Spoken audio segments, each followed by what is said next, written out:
Hey guys, just a bit of info for those people that want to clean their own EGR. Like I've been saying, get to it sooner rather than later. It's up to you if you want to put the plate in.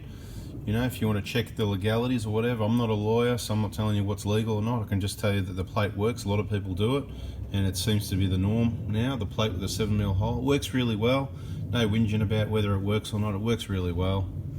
Now this is what things don't normally look like, but I'm just going to give you an idea. So obviously you need to have a basic mechanical knowledge to be able to do this yourself, but the main mounting points and bolts is what I'm going to talk about here. So once you get your intercooler off and things like that, and your wiring and your vacuum line type items out of the way, there's a vacuum actuator mounted on the side here in those two holes and one down further.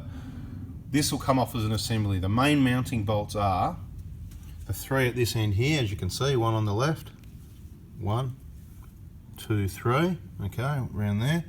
That hold that elbow to the manifold. You've got these three nuts on the back. You can undo those two and that one, but I just take it off as an assembly, as you can see. Once you undo those three nuts, that'll just all come apart. There's three pieces there, that'll come apart once those three nuts are undone. The throttle body here, those two nuts and two bolts, that bolts onto there, right? So there's your gasket. These gaskets here, that one, and the two each side of the EGR valve, and the one below it, you can reuse, clean them, put them back exactly how they were. I've never seen a problem with one. I'm happy reusing them, never had an issue. This one that goes underneath the elbow at the bottom that joins to the manifold, quite often the coating is flaked off. This one's not, there it is.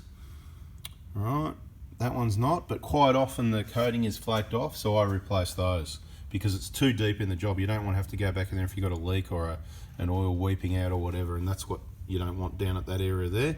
If it was up here, it's not too hard to get to, but I've never had it happen. All this mess is coming through the EGR valve.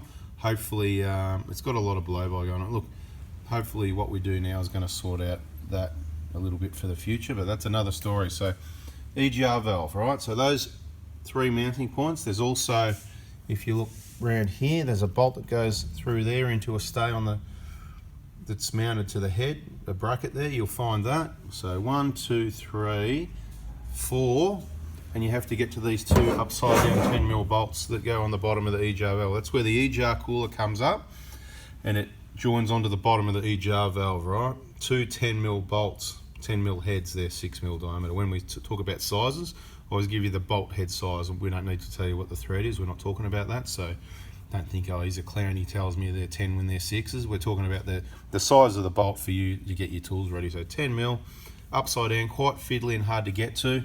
You want to remove your injector wiring loom back a little bit out of the way and take the cover off the cover. That's the valve cover. The cover off the valve cover if it's a Prado. Hilux doesn't have the extra cover, commercial vehicle. Prado's a luxury vehicle, so it's got a cover over the cover to keep it a bit quietly. That gives you a little bit more access to get your hand in around this side between, because you're trying to get that upside down bolt. So one's under there, and this one, you know, it's around this side. So it's quite difficult to get to. Those 6 bolts is the last part that is going to get you that off as an assembly, right?